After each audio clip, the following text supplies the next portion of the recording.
So today I'm going to be teaching you how to add page numbers in a header to your Microsoft Word documents. This is useful if you need to add page numbers to an essay you're writing or a report that you're writing. So what you're going to do is you're going to come up here to Insert, and over here on the right hand side you'll see this,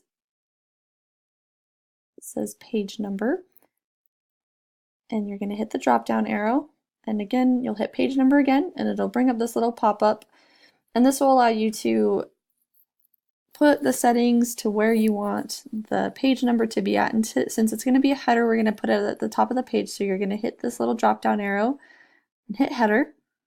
And we also want it on the right hand side of the page, which it's already there, but you can see that you can put it all over the page, and then you'll hit OK.